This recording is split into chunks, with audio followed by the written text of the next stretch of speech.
오늘 본문은 탕자의 이야기죠. 너무너무 잘 알고 주일학교 때부터 가장 많이 들었던 이야기일 겁니다.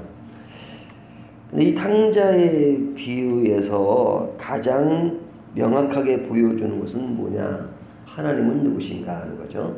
우리가 믿는 하나님은 어떤 것인가. 그래서 그 앞에 본문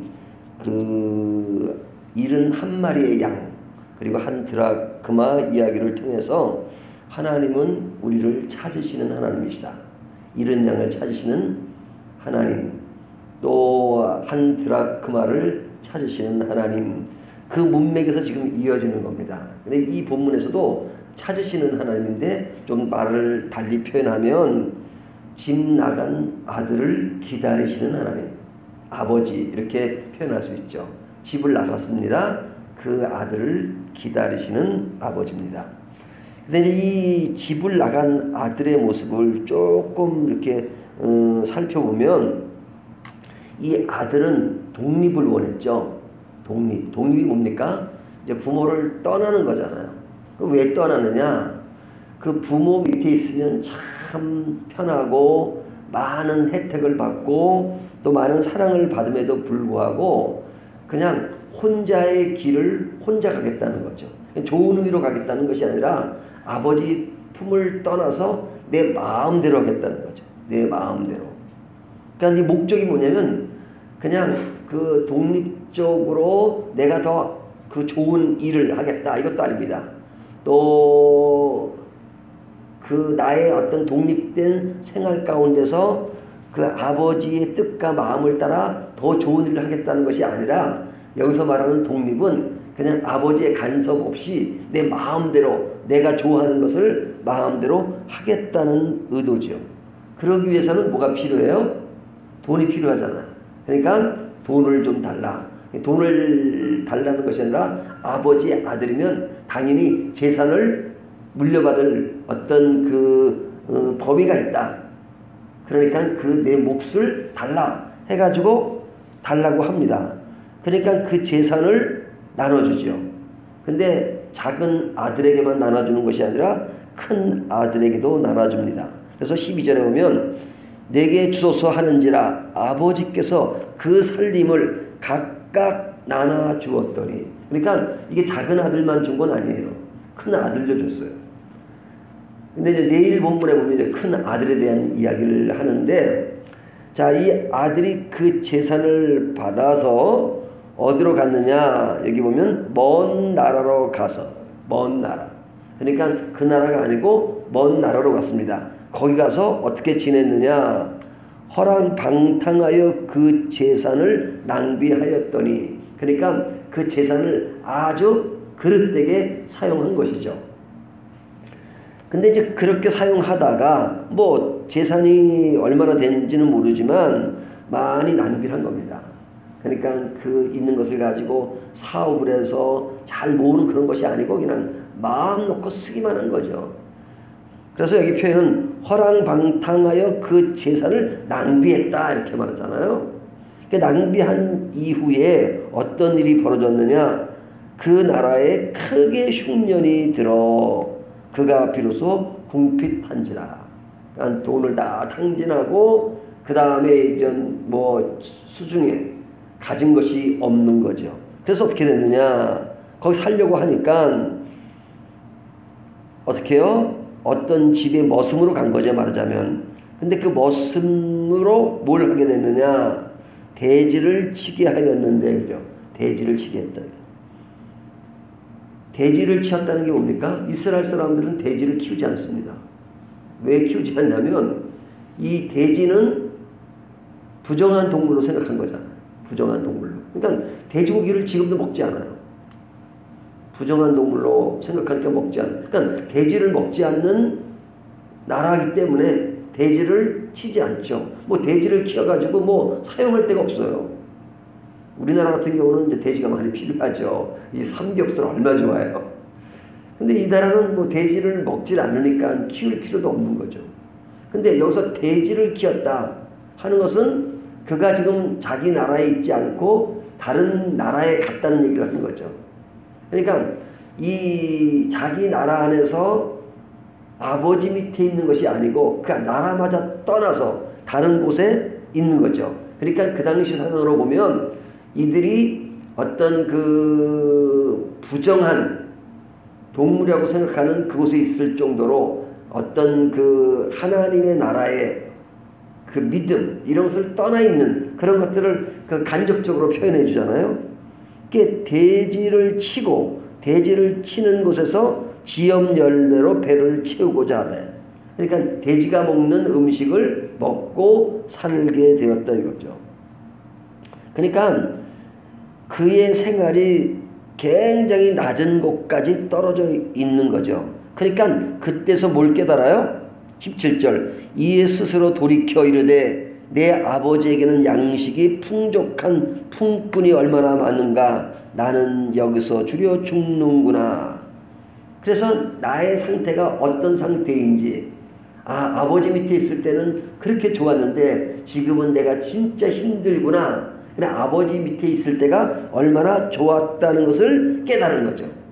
깨달으니까 그때서 내가 일어나. 여기 일어났다는 표현은 굉장히 큰 의미를 담고 있는 겁니다. 그래서 그 성경에 보면 하나님이 그의 사람들을 부를 때 너는 일어나 일어나 이렇게 말씀하잖아요. 그러니까 여기서 탕자가 일어났다. 그리고 일어났으니까 어떻게 해요?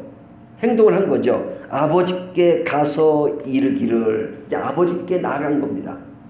그리고 아버지께 얘기를 아버지 내가 하늘과 아버지께 죄를 지었사오니 지금부터는 아버지의 아들이라 일컬음을 감당하지 못하겠노라 나를 품꾼의 하나로 보소서 하리라 하고 그러니까 돌아온 것이 중요한 거다. 돌아와서 아버지 내가 이제 아들이라고 뭐 이야기할 그 수준도 아닙니다. 나를 품꾼으로 받아주십시오 라고 말하는 거죠. 자, 이 사실만 뜯어볼 때 이것은 축복입니까? 저주입니까? 축복이죠? 아버지에게 돌아온 것이 축복이에요. 근데 어떻게 돌아오게 됐습니까? 만약에 외국에 나가가지고 돈을 많이 벌고 그 다음에 뭐 누리는 것이 풍족하고 그 다음에 뭐 전혀 부족함이 없다 그러면 이 탕자는 돌아오지 않았을 거예요. 근데 밑바닥까지 내려가고 돼지를 치고 돼지 음식을 먹는 그 상황까지 내려와서 이제는 자기 스스로가 감당하지 못할 그 수준까지 내려가니까 그때서야 아버지의 기함을 깨닫고 돌아왔어요. 이렇게 돌아온 것은 축복이죠. 반대로 자기 하는 일이 너무 잘 돼. 너무 잘 돼서 아버지께 돌아갈 생각조차도 못해요. 돌아갈 필요성도 느끼지 못해요. 그러면 그거 뭡니까? 그게 저주죠. 그래서 사람들이 너무 반대로 생각할 때가 많아요. 너무 풍족해서 뭐 물론 풍족하고 주님을 잘 믿으면 좋죠. 하지만 너무 풍족해서 주님 생각할 필요가 없어요. 주님의 필요성을 느끼지 못해요. 그래서 그에게는 해결도 없고 자기가 지금 뭐가 문제인지 우리가 이 신앙생활 하는 분들 중에서 보면 교회 잘 다니다가 너무 사업이 잘 되고 너무 잘하니까 교회 다 판개치고 그냥 오직 자기 일에만 빠져가지고 그냥 그걸 좋고 그래서 예수 믿을 필요성을 못 느껴요. 저주잖아요. 그 도리어 믿는 입장에서는 야, 그 사람 복 받았다. 하나님이 얼마나 축복을 해줬으면 저렇게 풍요롭게 살까. 근데 반대로 생각하는 거죠. 그건 저주예요. 도리어 그 사람이 정말로 밑바닥까지 내려갔고 그래서 내가 예수님 아니면 안 되는 것을 이제 느끼고 그리고 돌아왔다 그러면 그것이야말로 축복인 것이죠. 그래서 이런 축복을 누리는 자는 그때서야 깨닫고 주님 앞에 나와서 나를 아들이 아니라 품꾼으로 받아주소서. 그 말은 뭐예요? 그의 마음속에 진정한 회개가 있는 거죠. 아버지의 가치와 아버지와 함께 있는 것, 그 소중함, 귀함, 그것을 깨달은 것, 이것이 행복이라는 것을 알게 된 것, 이것이 축복이죠. 자, 이 탕자가 돌아왔을 때 그 아버지가 어떤 반응을 보입니까? 여기 21절에 보면 이에 자, 아들이 회개하고 돌아왔습니다. 이에 일어나서 아버지께로 돌아가니라. 그 생각을 하고 돌아갔습니다. 근데 그 아버지가 여기 보면 아직도 거리가 먼데, 그러니까 아직까지는 그 집까지는 거리가 멀어요. 근데 그 아버지가 그 앞에까지 나와 있는 거예요. 멀리서 늘 아들을 기다리는 거예요. 여기 보면 그 표현에 동사가 굉장히 많이 나오죠. 아버지가 그를 보고 멀리서, 그러니까 멀리서는 것은 두 살이 떨어졌기 때문에 아버지가 집 근처에서만 기다리는 게 아니라 아주 그냥 그 예전에 보면 이제 남편이 직장에 가면 이 기다리는 아내들이 많았잖아요. 그러면 이 버스 정거장까지 먼 집이 산동네도 많고 그러면 멀리까지 아내가 나와가지고 그 오는 남편, 또 남편이 자식을 기다리는 그런 모습들이 있잖아요. 요즘은 그런 거 보기가 힘들어진 것 같아요. 근데 어떨 때는 그냥 학교까지 와가지고 기다리는 부모들이 있었잖아요. 그것처럼 이 아버지가 멀리서, 먼 데서, 집에서 먼 데까지 나와서 그를 보고 그 다음에 측은히 여겨, 동사죠. 달려가, 목을 안고, 동사죠. 입을 맞추니. 이 동사가 계속 나온다는 것은 하여튼 영화의 한 장면 같잖아요. 계속 그 아버지가 그냥 그 아들을 보고 정말로 너무너무 좋아하고 너무 기뻐하는, 그래서 아들이 이르되 아버지여 내가 하늘과 아버지께 죄를 지었사오니 지금부터는 아버지의 아들이라 일컬음을 감당하지 못하겠나이다 하나. 그렇게 말하지만 아버지는 그래 너는 이제부터는 아들은 아니다, 하지만 내 모습으로 받아주겠다, 이거 아니잖아요. 그렇게 그가 하지만 아버지는 뭐예요? 종들에게 이르되 제일 좋은 옷을 내어다가 입히고 손에 가락지를 끼우고 발에 신을 신기라.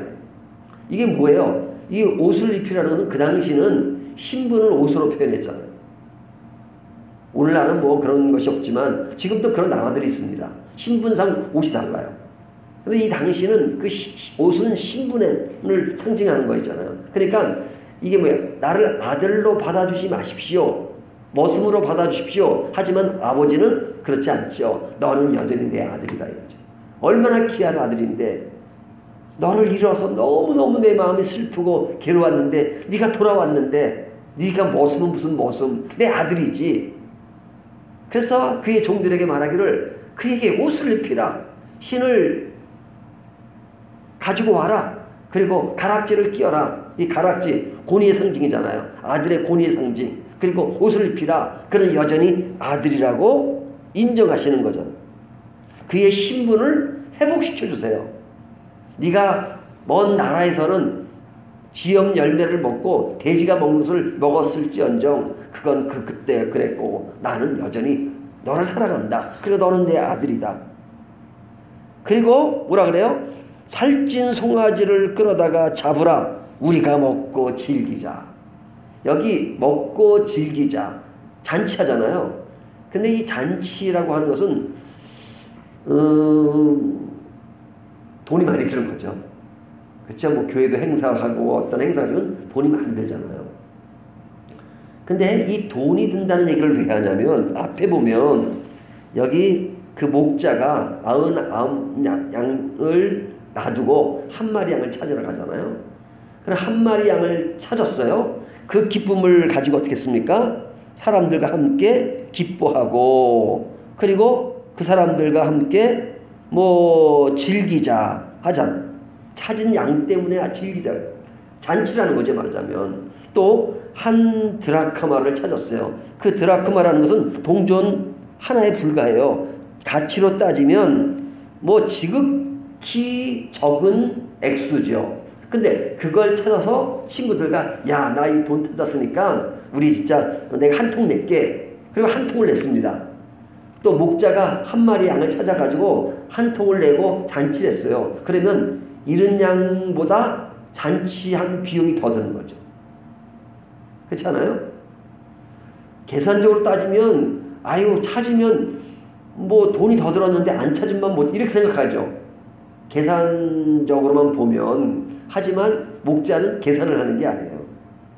그 한 마리가 귀하기 때문에 어떤 돈의 액수와 계산적으로 따지는 것이 아니라 그 한 마리의 양보다 더 많은 돈이 들었지만 그 찾은 양으로 너무 기뻐하고 감사하기 때문에 돈의 액수를 상관없이 사람들과 함께 기뻐하는 거잖아요. 여기 한 아들이 돌아왔어요. 이미 아버지는 그 아들에게 재산을 줬어요. 많은 돈을 줬어요. 근데 옛날 돈 줬으니까 이제는 돈은 못 주겠다. 이게 아니잖아요. 돌아온 아들, 계산하는 아들이 아니라 정말로 그 아들이 너무 귀하기 때문에 잔치를 베풀어 가지고 얼마큼 돈이 들든지 여기에 보면 송아지를 잡으라.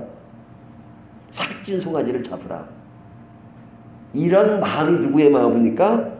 우리가 믿는 하나님의 마음이란 말이에요. 하나님은 우리를 계산을 하고 도와주고 사람끼리는 계산을 할 때가 있어요. 하지만 하나님은 계산하지 않고 그가 과거에 어떻게 살았듯이 과거를 묻지 않고 지금 새롭게 맞아줘요. 새로운 일로 새 일꾼으로 가는 것처럼. 제가 예전에 그런 얘기를 들은 적 있죠. 제가 길치라고 참 길을 못 찾아요. 그러니까 늘 뭐 헤매. 그래서 제가 우리 집안에서 아주 길치로서 낙인 찍혔어요. 이렇게 운전하다 보면 우리 큰애가 그래요. 어렸을 때. 아빠, 아까 왔던 길 다시 왔잖아요. 그렇게 제가 참 길치요. 이 동서남북을 구별을 못하고 참 저 같은 사람을 하나님이 이렇게 살려주신 것만 해도 참 감사해요. 근데 그런 저에게 참 희소식은 이 내비게이션이 나온 것은 참 감사한 일이죠. 근데 내비게이션을 달아도 이게 조금 딴 생각하면 엉뚱한 데로 가요. 그러니까 제가 참 무지한 사람이죠. 근데 내비게이션이 그래도 친절하게 안내주니까 얼마나 감사해요. 그래서 내비게이션을 의지를 많이 하니까 제 아내가 저한테 하는 말이 제일 좋아하는 분은 하나님이고 두 번째로 좋아하는 사람은 그 내비게이션의 그 여자래요. 이렇게 이래라 저래라 하는 여자 있잖아요. 오른쪽으로 가세요. 왼쪽으로 가세요. 그 여자를 너무 좋아한다. 두 번째로 좋아한다. 근데 제가 그 여자를 좋아하긴 하지만 그 여자가 하는 것으로 따라가지 않고 반대로 갈 때가 있잖아요. 오른쪽으로 가세요. 그러면 오른쪽으로 가야 되는데 왼쪽으로 가요. 왼쪽으로. 그러면 내비게이션이 왼쪽으로 가는 저를 향해서 이런 바보 멍충이 왜 오른쪽으로 하는데 왼쪽으로 가냐 그렇게 말한 적이 한 번도 없죠. 왼쪽으로 가면 어떻게 되는 줄 아십니까? 기계가 제 설정 딱 나옵니다. 그리고 그 위치부터 새롭게 안내해줘요. 과거를 묻지 않아요. 그리고 어떤 잘못이 있었다고 말하지 않아요. 그 실수한 그 자리서부터 다시 설정을 해서 새롭게 길을 안내해줘요.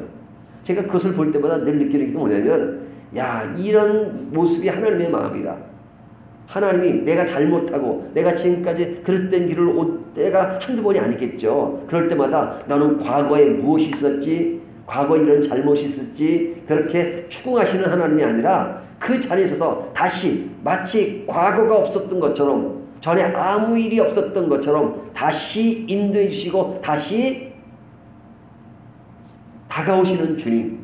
마치 탕자를 보고 너 그릇되게 살았지, 너 뭐가 문제였지, 그래 내 돈 가지고 그렇게 쓰고 다니니까 좋지? 이렇게 물으시는 게 아니라 그냥 전혀 과거가 없었던 것처럼 다시 만난 아들을 껴안고 그러면서 잔치라고 새로운 옷을 입히고 그렇게 기뻐하시는 그 마음, 그것이 우리가 믿는 하나님의 마음이시란 말이죠.